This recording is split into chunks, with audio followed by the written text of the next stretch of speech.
Hello, everyone. I'm Matthew Allen, and welcome back to What a Book. Today, we continue on in The Great Gatsby. Chapter 8. I couldn't sleep all night. A foghorn was groaning incessantly on the sound, and I tossed half sick between grotesque reality and savage, frightening dreams. Toward dawn, I heard a taxi go up Gatsby's drive, and immediately I jumped out of bed and began to dress. I felt that I had something to tell him, something to warn him about, and morning would be too late. Crossing his lawn, I saw that his front door was still open and he was leaning against a table in the hall, heavy with dejection or sleep. Nothing happened, he said wanly. I waited, and about 4 o'clock she came to the window and stood there for a minute and then turned out the light. His house had never seemed so enormous to me as it did that night when we hunted through the great rooms for cigarettes. We pushed aside curtains that were like pavilions and felt over innumerable feet of dark wall for electric light switches. Once I tumbled with a sort of splash upon the keys of a ghostly piano. There was an inexplicable amount of dust everywhere, and the rooms were musty, as though they hadn't been aired for many days. I found the humidor on an unfamiliar table, with 2 stale, dry cigarettes inside. Throwing open the French windows of the drawing room, we sat smoking out into the darkness. You ought to go away, I said. It's pretty certain they'll trace your car. Go away now, old sport? Go to Atlantic City for a week, or up to Montreal. He wouldn't consider it. He couldn't possibly leave Daisy until he knew what she was going to do. He was clutching at some last hope, and I couldn't bear to shake him free. It was this night that he told me the strange story of his youth with Dan Cody. Told it to me because Jay Gatsby had broken up like glass against Tom's hard malice, and the long secret extravaganza was played out. I think that he would have acknowledged anything now, without reserve, but he wanted to talk about Daisy. She was the first nice girl he had ever known. In various unrevealed capacities he had come in contact with such people, but always with indiscernible barbed wire between. He found her excitingly desirable. He went to her house, at first with other officers from Camp Taylor, then alone. It amazed him. He had never been in such a beautiful house before. But what gave it an air of breathless intensity was that Daisy lived there. It was as casual a thing to her as his tent out at camp was to him. There was a ripe mystery about it, a hint of bedrooms upstairs more beautiful and cool than other bedrooms, of gay and radiant activities taking place through its corridors, and of romances that were not musty and laid away already in lavender, but fresh and breathing and redolent of this year's shining motor cars, and of dances whose flowers were scarcely withered. It excited him, too, that many men had already loved Daisy. It increased her value in his eyes. He felt their presence all about the house, pervading the air with the shades and echoes of still vibrant emotions. But he knew that he was in Daisy's house by a colossal accident. However glorious might be his future as Jay Gatsby, he was at present a penniless young man without a past, and at any moment the invisible cloak of his uniform might slip from his shoulders. So he made the most of his time. He took what he could get, ravenously and unscrupulously. Eventually he took Daisy one still October night, took her because he had no real right to touch her hand. He might have despised himself, for he had certainly taken her under false pretenses. I don't mean that he had traded on his phantom millions, but he had deliberately given Daisy a sense of security. He let her believe that he was a person from much the same strata as herself, that he was fully able to take care of her. As a matter of fact, he had no such facilities. He had no comfortable family standing behind him, and he was liable at the whim of an impersonal government to be blown anywhere about the world. But he didn't despise himself, and it didn't turn out as he had imagined. He had intended, probably, to take what he could and go. But now he found that he had committed himself to the following of a grail. He knew that Daisy was extraordinary, but he didn't realize just how extraordinary a nice girl could be. She vanished into her rich house, into her rich, full life, leaving Gatsby nothing. He felt married to her, that was all. When they met again, 2 days later, it was Gatsby who was breathless, who was, somehow, betrayed. Her porch was bright with the bought luxury of starshine. The wicker of the settee squeaked fashionably as she turned toward him, and he kissed her curious and lovely mouth. She had caught a cold, and it made her voice huskier and more charming than ever, and Gatsby was overwhelmingly aware of the youth and mystery that wealth imprisons and preserves, of the freshness of many clothes, and of Daisy, gleaming like silver, safe and proud above the hot struggles of the poor. I can't describe to you how surprised I was to find out I loved her, old sport. I even hoped for a while that she'd throw me over, but she didn't, because she was in love with me too. She thought I knew a lot because I knew different things from her. Well, there I was, way off my ambitions, getting deeper in love every minute, and all of a sudden I didn't care. What was the use of doing great things if I could have a better time telling her what I was going to do? On the last afternoon before he went abroad, he sat with Daisy in his arms for a long, silent time. It was a cold fall day, with fire in the room and her cheeks flushed. Now and then she moved and he changed his arm a little, and once he kissed her dark shining hair. The afternoon had made them tranquil for a while, as if to give them a deep memory for the long parting the next day promised. They had never been closer in their month of love, nor communicated more profoundly one with another, than when she brushed silent lips against his coat shoulder, or when he touched the end of her finger, gently, as though she were asleep. He did extraordinarily well in the war. He was a captain before he went to the front, and following the Argonne battles he got his majority and the command of the divisional machine guns. After the armistice he tried frantically to get home, but some complication or misunderstanding sent him to Oxford instead. He was worried now. There was a quality of nervous despair in Daisy's letters. She didn't see why he couldn't come. She was feeling the pressure of the world outside, and she wanted to see him and feel his presence beside her, and be reassured that she was doing the right thing after all.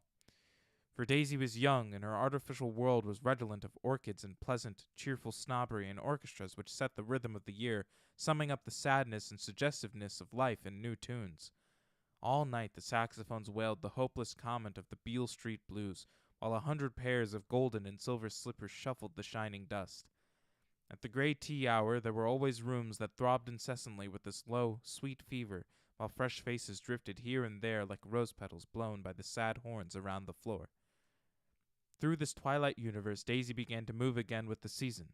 Suddenly she was again keeping half a dozen dates a day with half a dozen men, and drowsing asleep at dawn with the beads and chiffon of an evening dress tangled among dying orchids on the floor beside her bed.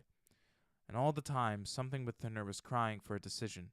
She wanted her life shaped now, immediately, and the decision must be made by some force, of love, of money, of unquestionable practicality, that was close at hand.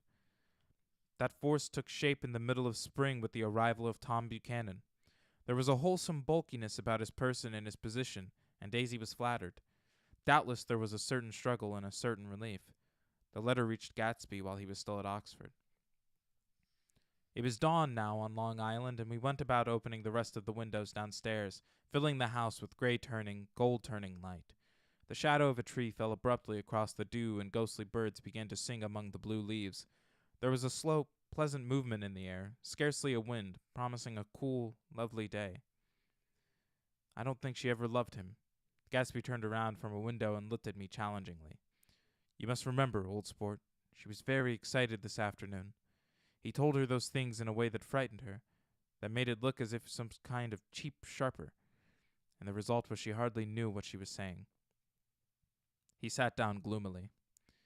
Of course she might have loved him just for a minute, when they were first married, and loved me more even then, do you see? Suddenly he came out with a curious remark. In any case, he said, it was just personal. What could you make of that, except to suspect some intensity in his conception of the affair that couldn't be measured? He came back from France when Tom and Daisy were still on their wedding trip, and made a miserable but irresistible journey to Louisville on the last of his army pay. He stayed there a week, walking the streets where their footsteps had clicked together through the November night and revisiting the out-of-the-way places to which they had driven in her white car.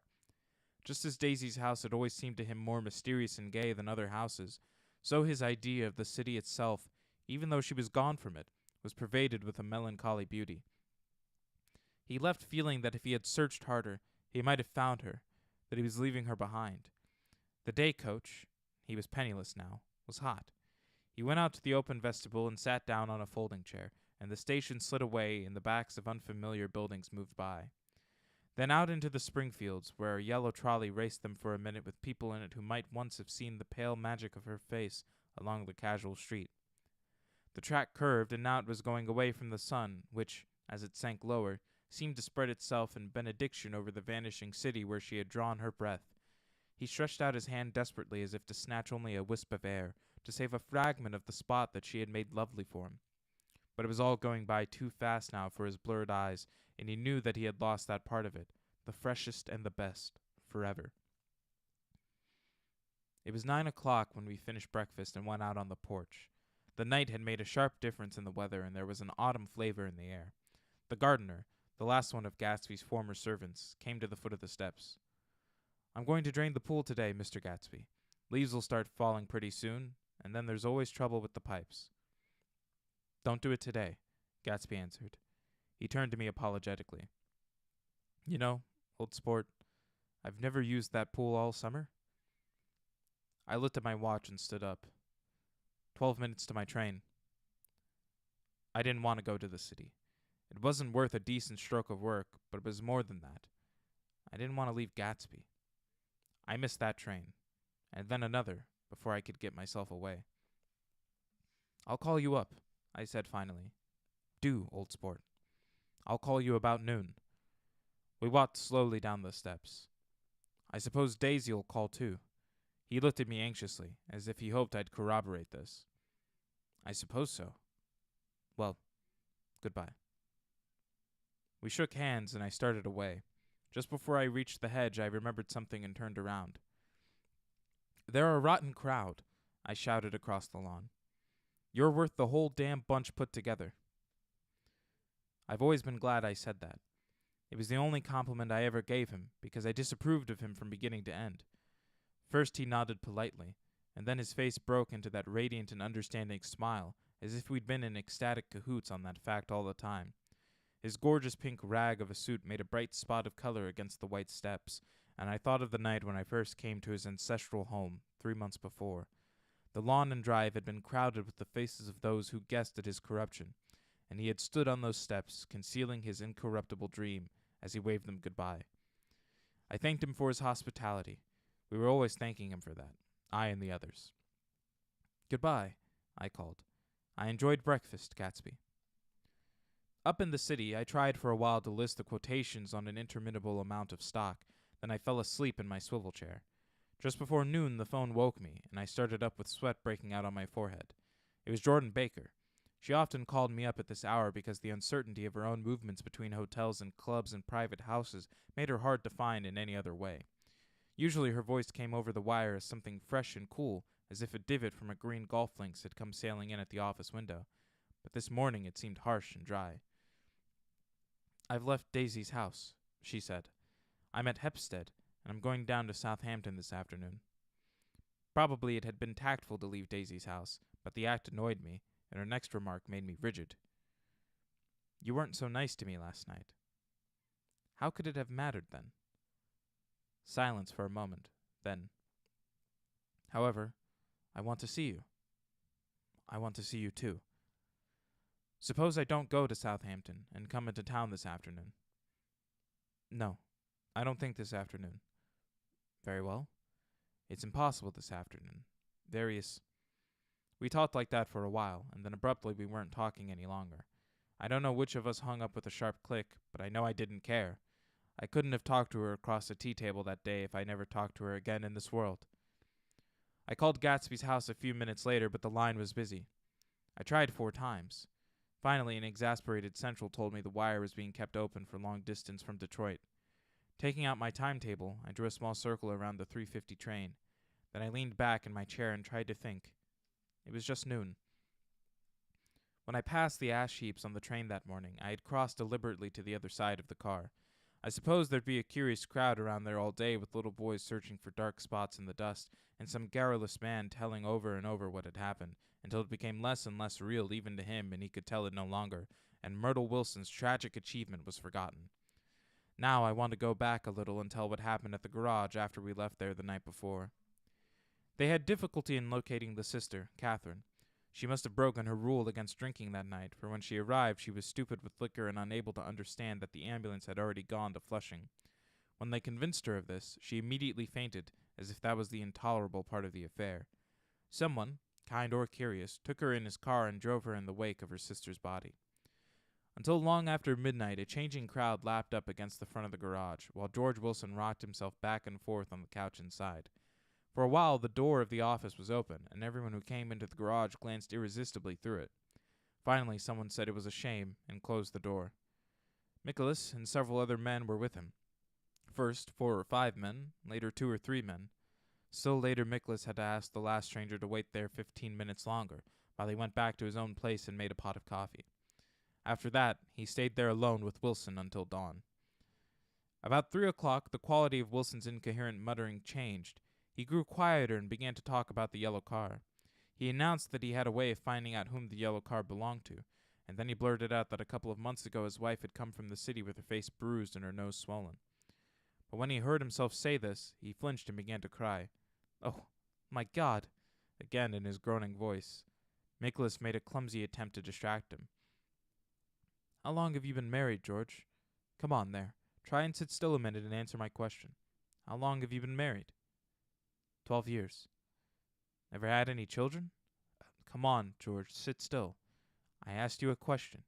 Did you ever have any children? The hard brown beetles kept thudding against the dull light, and whenever Nicholas heard a car go tearing along the road outside, it sounded to him like the car that hadn't stopped a few hours before. He didn't like to go into the garage, because the workbench was stained where the body had been lying, so he moved uncomfortably around the office. He knew every object in it before morning, and from time to time sat down beside Wilson trying to keep him more quiet. "Have you got a church you go to sometimes, George? Maybe even if you haven't been there for a long time? Maybe I could call up the church and get a priest to come over and he could talk to you, see?"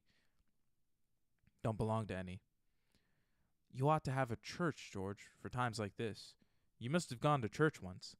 Didn't you get married in a church? Listen, George, listen to me. Didn't you get married in a church?" "That was a long time ago." The effort of answering broke the rhythm of his rocking. For a moment he was silent. Then the same half-knowing, half-bewildered look came back into his faded eyes. "Look in the drawer there," he said, pointing at the desk. "Which drawer?" "That drawer. That one." Nicholas opened the drawer nearest his hand. There was nothing in it but a small, expensive dog leash made of leather and braided silver. It was apparently new. "This?" he inquired, holding it up. Wilson stared and nodded. "I found it yesterday afternoon. She tried to tell me about it, but I knew it was something funny." "You mean your wife bought it?" "She had it wrapped in tissue paper on her bureau." Nicholas didn't see anything odd in that, and he gave Wilson a dozen reasons why his wife might have bought the dog leash. But conceivably Wilson had heard some of these same explanations before, from Myrtle, because he began saying, "Oh, my God," again in a whisper. His comforter left several explanations in the air. "Then he killed her," said Wilson. His mouth dropped open suddenly. "Who did?" "I have a way of finding out."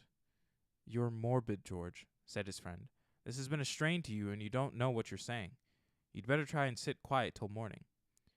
"He murdered her." "It was an accident, George." Wilson shook his head.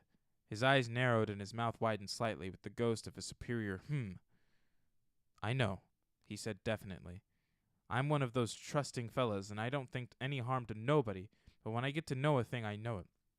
It was the man in that car. She ran out to speak to him, and he wouldn't stop." Nicholas had seen this too, but it hadn't occurred to him that there was any special significance in it. He believed that Mrs. Wilson had been running away from her husband, rather than trying to stop any particular car. How could she have been like that? "She's a deep one," said Wilson, as if that answered the question. Ah. He began to rock again, and Nicholas stood twisting the leash in his hand. "Maybe you got some friend that I could telephone for, George?" This was a forlorn hope. He was almost sure that Wilson had no friend. There was not enough of him for his wife. He was glad a little later when he noticed a change in the room, a blue quickening by the window, and realized that dawn wasn't far off. About 5 o'clock it was blue enough outside to snap off the light. Wilson's glazed eyes turned out to the ash heaps, where small gray clouds took on fantastic shapes and scurried here and there in the faint dawn wind. "I spoke to her," he muttered after a long silence. "I told her she might fool me, but she couldn't fool God. I took her to the window." With an effort, he got up and walked to the rear window and leaned with his face pressed against it. "And I said, God knows what you've been doing, everything you've been doing. You may fool me, but you can't fool God." Standing behind him, Nicholas saw with a shock that he was looking at the eyes of Dr. T.J. Eckelberg, which had just emerged, pale and enormous, from the dissolving night. God sees everything, repeated Wilson. That's an advertisement, Nicholas assured him. Something made him turn away from the window and look back into the room. But Wilson stood there a long time, his face close to the window pane, nodding into the twilight. By 6 o'clock, Nicholas was worn out, and grateful for the sound of a car stopping outside. It was one of the watchers of the night before who had promised to come back, so he cooked breakfast for 3, which he and the other man ate together. Wilson was quieter now, and Nicholas went home to sleep. When he awoke 4 hours later and hurried back to the garage, Wilson was gone. His movements, he was on foot all the time, were afterward traced to Port Roosevelt and then to Gad's Hill, where he bought a sandwich that he didn't eat and a cup of coffee. He must have been tired and walking slowly, for he didn't reach Gad's Hill until noon. Thus far, there was no difficulty in accounting for his time. There were boys who had seen a man acting sort of crazy, and motorists at whom he stared oddly from the side of the road. Then for 3 hours he disappeared from view. The police, on the strength of what he said to Nicholas, that he had a way of finding out, supposed that he spent that time going from garage to garage thereabouts, inquiring for a yellow car. On the other hand, no garage man who had seen him ever came forward, and perhaps he had an easier, surer way of finding out what he wanted to know. By 2:30 he was in West Egg, where he asked someone the way to Gatsby's house. So by that time he knew Gatsby's name. At 2 o'clock, Gatsby put on his bathing suit and left word with the butler that if anyone phoned, word was to be brought to him at the pool. He stopped at the garage for a pneumatic mattress that had amused his guests during the summer, and the chauffeur helped him pump it up. Then he gave instructions that the open car wasn't to be taken out under any circumstances, and this was strange because the front right fender needed repair. Gatsby shouldered the mattress and started for the pool. Once he stopped and shifted it a little, and the chauffeur asked him if he needed help, but he shook his head and in a moment disappeared among the yellowing trees. No telephone message arrived, but the butler went without his sleep and waited for it until 4 o'clock, until long after there was anyone to give it to if it came. I have an idea that Gatsby himself didn't believe it would come, and perhaps he no longer cared. If that was true, he must have felt that he had lost the old warm world, paid a high price for living too long with a single dream. He must have looked up at an unfamiliar sky through frightening leaves and shivered as he found what a grotesque thing a rose is, and how raw the sunlight was upon the scarcely created grass. A new world, material without being real, where poor ghosts, breathing dreams like air, drifted fortuitously about, like that ashen, fantastic figure gliding toward him through the amorphous trees. The chauffeur, he was one of Wolfsheim's protégés, heard the shots. Afterward he could only say that he hadn't thought anything much about them. I drove from the station directly to Gatsby's house, and my rushing anxiously up the front steps was the first thing that alarmed anyone. But they knew then, I firmly believe. With scarcely a word said, 4 of us, the chauffeur, butler, gardener, and I, hurried down to the pool. There was a faint, barely perceptible movement of the water as the fresh flow from one end urged its way toward the drain at the other. With little ripples that were hardly the shadows of waves, the laden mattress moved irregularly down the pool. A small gust of wind that scarcely corrugated the surface was enough to disturb its accidental course with its accidental burden. The touch of a cluster of leaves revolved it slowly, tracing, like the leg of a compass, a thin red circle in the water. It was after we started with Gatsby toward the house that the gardener saw Wilson's body a little way off in the grass, and the Holocaust was complete. Chapter 9. After 2 years I remember the rest of that day, and that night, and the next day, only as an endless drill of police and photographers and newspaper men in and out of Gatsby's front door. A rope stretched across the main gate, and a policeman by it kept out the curious, but little boys soon discovered that they could enter through the yard, and there were always a few of them clustered open-mouthed about the pool. Someone with a positive manner, perhaps a detective, used the expression madman as he bent over Wilson's body that afternoon, and the adventitious authority of his voice sent the key for the newspaper reports next morning. Most of those reports were a nightmare, grotesque, circumstantial, eager, and untrue. When Nicholas's testimony at the inquest brought to light Wilson's suspicions of his wife, I thought the whole tale would shortly be served up in racy pasquinade. But Catherine, who might have had anything, didn't say a word. She showed a surprising amount of character about it, too, looked at the coroner with determined eyes under that corrected brow of hers, and swore that her sister had never seen Gatsby, that her sister was completely happy with her husband, that her sister had been into no mischief whatever. She convinced herself of it, and cried into her handkerchief, as if the very suggestion was more than she could endure. So Wilson was reduced to a man deranged by grief, in order that the case might remain in its simplest form, and it rested there. But all this part of it seemed remote and unessential. I found myself on Gatsby's side, and alone. From the moment I telephoned news of the catastrophe to West Egg Village, every surmise about him and every practical question was referred to me. At first I was surprised and confused. Then, as he lay in his house and didn't move or breathe or speak, hour upon hour, it grew upon me that I was responsible, because no one else was interested. Interested, I mean, with that intense personal interest which everyone has some vague right at the end. I called up Daisy half an hour after we found him, called her instinctively and without hesitation. But she and Tom had gone away early that afternoon and taken baggage with them. Left no address? No. Say when they'd be back? No. Any idea where they are? How I could reach them? I don't know. Can't say. I wanted to get somebody for him. I wanted to go into the room where he lay and reassure him, I'll get somebody for you, Gatsby. Don't worry. Just trust me and I'll get somebody for you. Mayor Wolfsheim's name wasn't in the phone book. The butler gave me his office address on Broadway, and I called information, but by the time I had the number it was long after 5 and no one answered the phone. Will you ring again? I've rung them 3 times. It's very important. Sorry. I'm afraid no one's there. I went back to the drawing room and thought for an instant that they were chance visitors, all these official people who suddenly filled it. But as they drew back the sheet and looked at Gatsby with unmoved eyes, his protest continued in my brain. Look here, old sport. You've got to get somebody for me. You've got to try hard. I can't go through this alone. Someone started to ask me questions, but I broke away and going upstairs looked hastily through the unlocked parts of his desk. He'd never told me definitely that his parents were dead. But there was nothing. Only the picture of Dan Cody, a token of forgotten violence, staring down from the wall. Next morning I sent the butler to New York with a letter to Wolfsheim, which asked for information and urged him to come out on the next train. That request seemed superfluous when I wrote it. I was sure he'd start when he saw the newspapers, just as I was sure there'd be a wire from Daisy before noon, but neither a wire nor Mr. Wolfsheim arrived. No one arrived except more police and photographers and newspapermen. When the butler brought back Wolfsheim's answer, I began to have a feeling of defiance, of scornful solidarity between Gatsby and me against them all. Dear Mr. Carroway, this has been one of the most terrible shocks of my life to me, and I hardly can believe it that it is true at all. Such a mad act as that man did should make us all think. I cannot come down now, so I am tied up in some very important business, and cannot get mixed up in this thing now. If there is anything I can do a little later, let me know in a letter by Edgar. I hardly know where I am when I hear about a thing like this, and am completely knocked down and out. Yours truly, Meyer Wolfsheim. And then hasty addenda beneath. Let me know about the funeral, etc. Do not know his family at all. When the phone rang that afternoon and long distance said Chicago was calling, I thought this would be Daisy at last, but the connection came through as a man's voice, very thin and far away. This is Slagle speaking. Yes? The name was unfamiliar. Hell of a note, isn't it? Get my wire?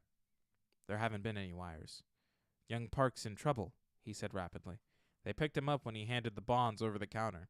They got a circular from New York giving them the numbers just 5 minutes before. What do you know about that, hey? You never can tell in these hick towns. Hello, I interrupted breathlessly. Look here. This isn't Mr. Gatsby. Mr. Gatsby's dead. There was a long silence on the other end of the wire, followed by an exclamation, then a quick squawk as the connection was broken. I think it was on the 3rd day that a telegram signed Henry C. Gatz arrived from a town in Minnesota. It said only that the sender was leaving immediately and to postpone the funeral until he came. It was Gatsby's father, a solemn old man, very helpless and dismayed, bundled up in a long, cheap ulster against the warm September day.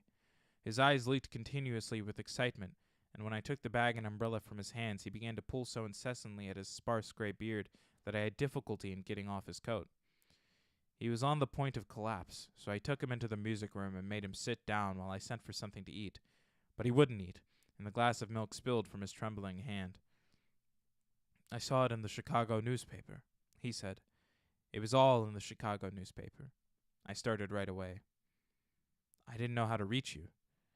His eyes, seeing nothing, moved ceaselessly about the room. "It was a madman," he said. "He must have been mad." "Wouldn't you like some coffee?" I urged him. "I don't want anything. I'm all right now, Mr. Carroway." "Well, I'm all right now. Where have they got Jimmy?" I took him into the drawing room, where his son lay, and left him there. Some little boys had come up on the steps and were looking into the hall. When I told them who had arrived, they went reluctantly away. After a little while, Mr. Gatz opened the door and came out, his mouth ajar, his face flushed slightly, his eyes leaking isolated and unpunctual tears. He had reached an age where death no longer has the quality of ghastly surprise, and when he looked around him now for the first time and saw the height and splendor of the hall and the great rooms opening out from it into other rooms, his grief began to be mixed with an awed pride. I helped him to a bedroom upstairs. While he took off his coat and vest, I told him that all arrangements had been deferred until he came. "I didn't know what you'd want, Mr. Gatsby." "Gatz is my name." "Mr. Gatz, I thought you might want to take the body west." He shook his head. "Jimmy always liked it better down east. He rose up to his position in the east. Were you a friend of my boys, Mr. We were close friends. He had a big future before him, you know. He was only a young man, but he had a lot of brain power here." He touched his head impressively, and I nodded. "If he'd have lived, he'd have been a great man. A man like James J. Hill. He'd have helped build up the country." "That's true," I said uncomfortably.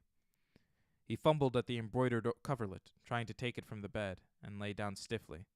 Was instantly asleep. That night an obviously frightened person called up and demanded to know who I was before he would give his name.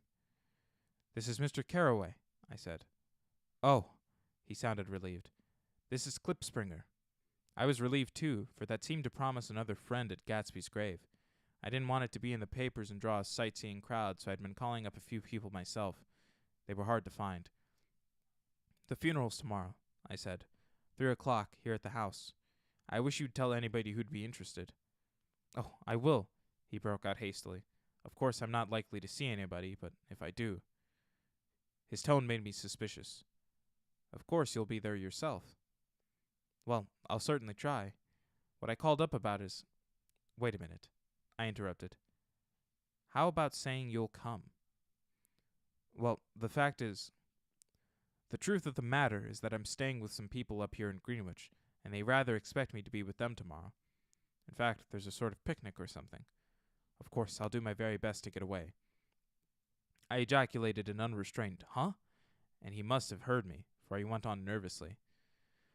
"What I called up about was a pair of shoes I left there. I wonder if it'd be too much trouble to have the butler send them on. You see, they're tennis shoes, and I'm sort of helpless without them.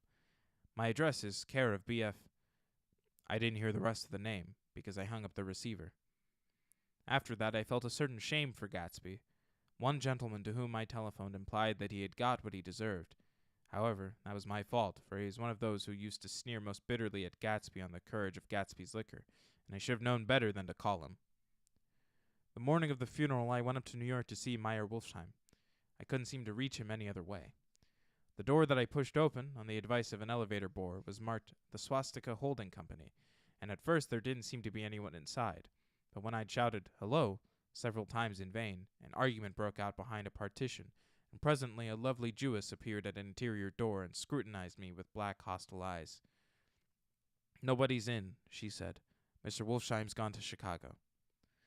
The first part of this was obviously untrue, for someone had begun to whistle "The Rosary" tunelessly inside. "Please say that Mr. Carroway wants to see him." "I can't get him back from Chicago, can I?" At this moment a voice, unmistakably Wolfsheim's, called "Stella" from the other side of the door. "Leave your name on the desk," she said quickly. "I'll give it to him when he gets back." "But I know he's there." She took a step toward me and began to slide her hands indignantly up and down her hips. "You young men think you can force your way in here any time," she scolded. "We're getting sick and tired of it. When I say he's in Chicago, he's in Chicago." I mentioned Gatsby. "Oh." She looked me over again. "Will you just... What was your name?" She vanished. In a moment, Meyer Wolfsheim stood solemnly in the doorway, holding out both hands. He drew me into his office, remarking in a reverent voice that it was a sad time for all of us, and offered me a cigar. "My memory goes back to when first I met him," he said. A young major just out of the army and covered over with medals he got in the war. He was so hard up he had to keep on wearing his uniform because he couldn't buy some regular clothes. First time I saw him was when he came into Weinbrenner's pool room at 43rd Street and asked for a job. He hadn't eaten anything for a couple of days. Come on, have some lunch with me, I said. He ate more than $4 worth of food in half an hour.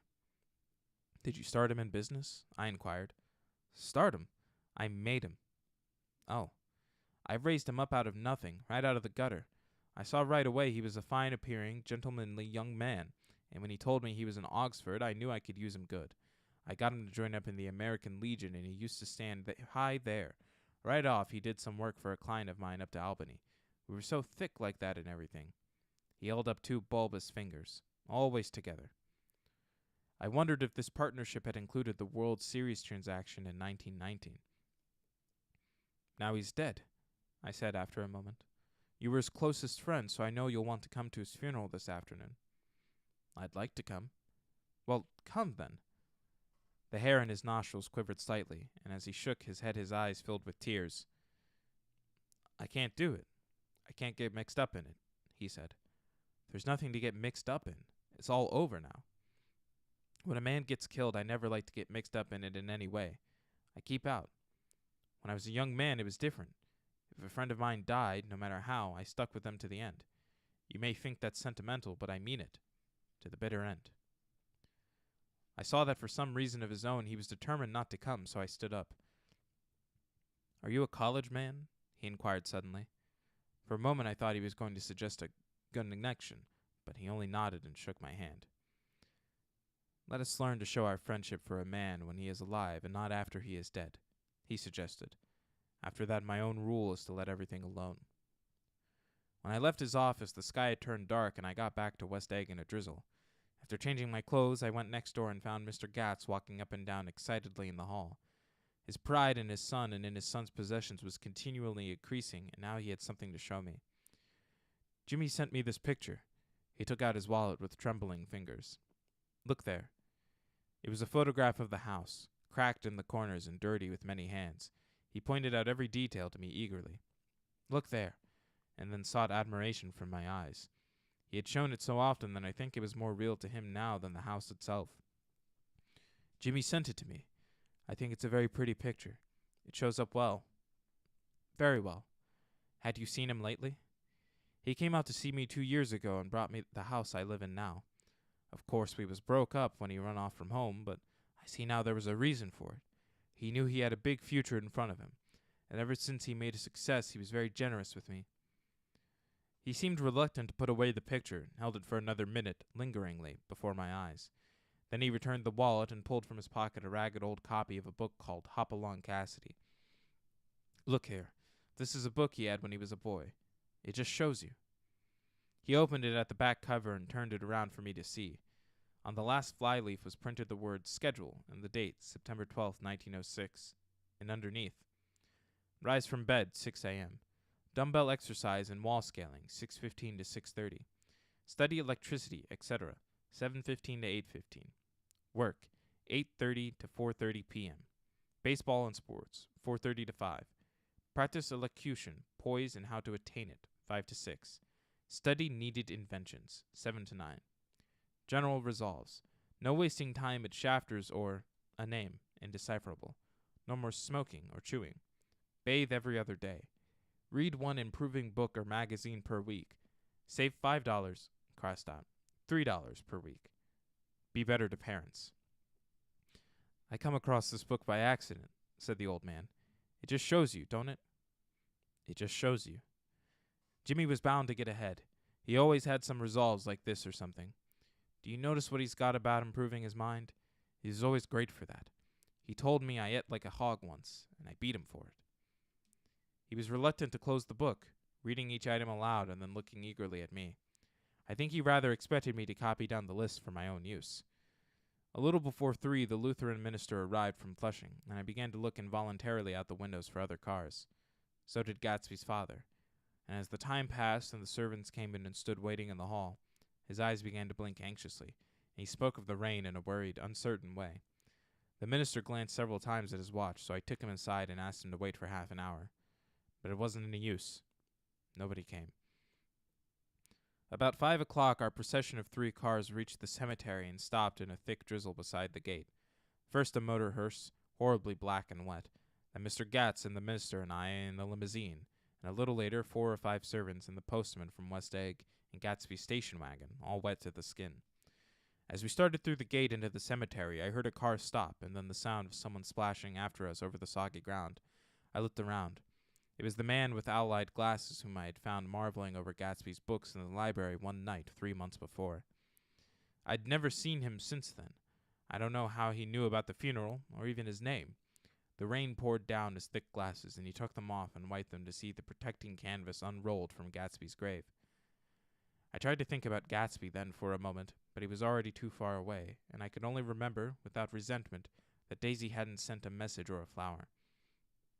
Dimly I heard someone murmur, "Blessed are the dead that the rain falls on," and then the owl-eyed man said, "Amen to that," in a brave voice.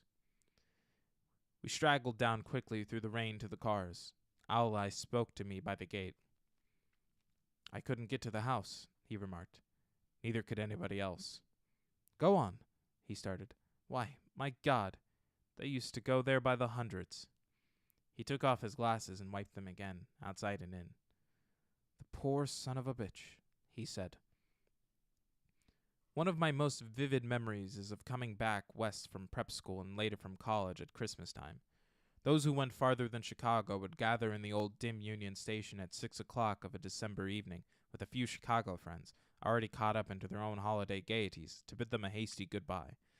I remembered the fur coats of the girls returning from Miss This or That's and the chatter of frozen breath and the hands waving overhead as we caught sight of old acquaintances and the matchings of invitations. "Are you going to the Ordways? The Herseys? The Schultzes?" And the long green tickets clasped tight in our gloved hands.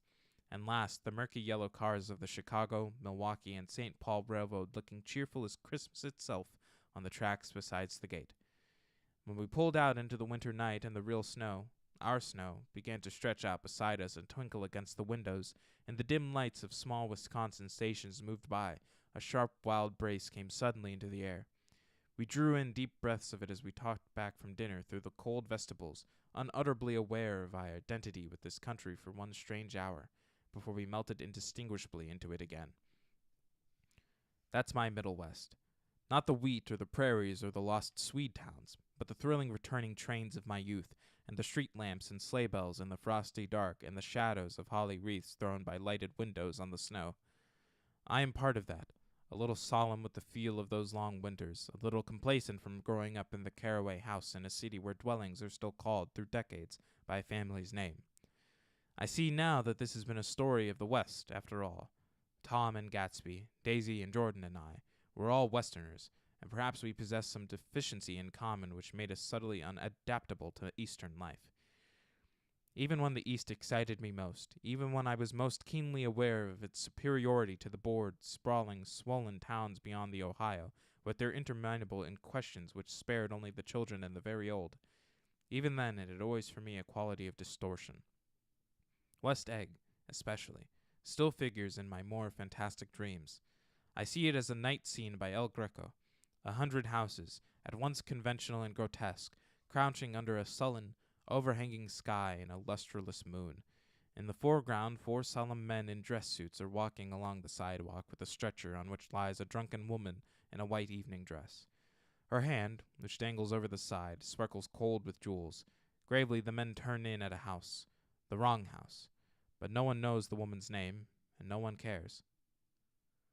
After Gatsby's death, the East was haunted for me like that, distorted beyond my eyes' power of correction. So when the blue smoke of brittle leaves was in the air and the wind blew the wet laundry stiff on the line, I decided to come back home. There was one thing to be done before I left, an awkward, unpleasant thing that perhaps had better have been let alone. But I wanted to leave things in order and not just trust that obliging and indifferent sea to sweep my refuse away. I saw Jordan Baker and talked over and around what had happened to us together, and what had happened afterward to me, and she lay perfectly still, listening in a big chair. She was dressed to play golf, and I remember thinking she looked like a good illustration, her chin raised a little jauntily, her hair the color of an autumn leaf, her face the same brown tint as the fingerless glove on her knee. When I had finished, she told me without comment that she was engaged to another man. I doubted that, though there were several she could have married at a nod of her head, but I pretended to be surprised. For just a minute I wondered if I wasn't making a mistake. Then I thought it all over again quickly and got up to say goodbye. "Nevertheless, you did throw me over," said Jordan suddenly. "You threw me over on the telephone. I didn't give a damn about you now, but it was a new experience for me, and I felt a little dizzy for a while." We shook hands. "Oh, and do you remember," she added, "a conversation we had once about driving a car?" "Why, not exactly." "You said a bad driver was only safe until she met another bad driver?" "Well, I met another bad driver, didn't I?" "I mean, it was careless of me to make such a wrong guess. I thought you were rather an honest, straightforward person. I thought it was your secret pride." "I'm 30, I said. "I'm 5 years too old to lie to myself and call it honor." She didn't answer. Angry, and half in love with her, I tremendously sorry, I turned away. One afternoon late in October I saw Tom Buchanan. He was walking ahead of me along Fifth Avenue in his alert, aggressive way, his hands out a little from his body as if to fight off interference, his head moving sharply here and there, adapting itself to his restless eyes. Just as I slowed up to avoid overtaking him, he stopped and began frowning into the windows of a jewelry store. Suddenly he saw me and walked back, holding out his hand. "What's the matter, Nick? Do you object to shaking hands with me?" "Yes. You know what I think of you." "You're crazy, Nick," he said quickly. "Crazy as hell. I don't know what's the matter with you." "Tom," I inquired, "what did you say to Wilson that afternoon?" He stared at me without a word, and I knew I had guessed right about those missing hours. I started to turn away, but he took a step after me and grabbed my arm. "I told him the truth," he said. "He came to the door while we were getting ready to leave, and when I sent down word that we weren't in, he tried to force his way upstairs. He was crazy enough to kill me if I hadn't told him who owned the car. His hand was on a revolver in his pocket every minute he was in the house." He broke off defiantly. "What if I did tell him? That fellow had it coming to him. He threw dust into your eyes just like he did in Daisy's, but he was a tough one. He ran over Myrtle like you'd run over a dog and never even stopped his car." There was nothing I could say, except the one unutterable fact that it wasn't true. "And if you think I didn't have my share of suffering, look here, when I went to give up that flat and saw that damn box of dog biscuits sitting there on the sideboard, I sat down and cried like a baby. By God, it was awful. I couldn't forgive him or like him, but I saw that what he had done was, to him, entirely justified. It was all very careless and confused. They were careless people, Tom and Daisy. They smashed up things and creatures and then retreated back into their money or their vast carelessness, or whatever it was that kept them together, and let other people clean up the mess they had made. I shook hands with him. It seemed silly not to, for I felt suddenly as though I were talking to a child. Then he went into the jewelry store to buy a pearl necklace, or perhaps only a pair of cuff buttons, rid of my provincial squeamishness forever. Gatsby's house was still empty when I left. The grass on his lawn had grown as long as mine. One of the taxi drivers in the village never took a fare past the entrance gate without stopping for a minute and pointing inside. Perhaps it was he who drove Daisy and Gatsby over to East Egg the night of the accident, and perhaps he had made a story about it all his own. I didn't want to hear it, and I avoided him when I got off the train. I spent my Saturday nights in New York because those gleaming, dazzling parties of his were with me so vividly that I could still hear the music and the laughter, faint and incessant, from his garden, and the cars going up and down his drive. One night I did hear a material car there, and saw its lights stop at his front steps. But I didn't investigate. Probably it was some final guest who had been away at the ends of the earth and didn't know that the party was over. On the last night, with my trunk packed and my car sold to the grocer, I went over and looked at that huge incoherent failure of a house once more. On the white steps an obscene word, scrawled by some boy with a piece of brick, stood out clearly in the moonlight, and I erased it, drawing my shoe raspingly along the stone. Then I wandered down to the beach and sprawled out on the sand. Most of the big shore places were closed now, and there were hardly any lights except the shadowy, moving glow of a ferry boat across the sound. And as the moon rose higher, the inessential houses began to melt away until gradually I became aware of the old inland here that flowered once for Dutchess sailors' eyes. A fresh, green breast of the New World. Its vanished trees, the trees that had made way for Gatsby's house, had once pandered in whispers to the last and greatest of all human dreams, For a transitory enchanted moment, man must have held his breath in the presence of this continent, compelled into an aesthetic contemplation he neither understood nor desired, face to face for the last time in history with something commensurate to his capacity for wonder. And as I sat there brooding on the old, unknown world, I thought of Gatsby's wonder when he first picked out the green light at the end of Daisy's dock. He had come a long way to this blue lawn, and his dream must have seemed so close that he could hardly fail to grasp it. He did not know that it was already behind him, somewhere back in that vast obscurity beyond the city, where the dark fields of the Republic rolled on under the night. Gatsby believed in the green light, the orgastic future that year by year recedes before us. It eluded us then, but that's no matter. Tomorrow we will run faster, stretch out our arms farther, and one fine morning. So we beat on, boats against the current, borne back ceaselessly into the past. And that is the end of The Great Gatsby. Thank you all so much for joining me for this book. What a fascinating read. I can't believe I've never read this or seen any adaptation of it. Very, very interesting book. Thank you all so much for listening. If you enjoyed it, make sure to check out everything that is here on Whatta channel, as well as the things that are backlogged on the other locations and channels that is in the Linktree link that is down in the description. Don't know what book you guys will get next week, but don't worry, I'm excited for it the same way I'm sure you are too. So until then, I've been Matthew Allen. This has been F. Scott Fitzgerald's The Great Gatsby, and I will see all of you next week.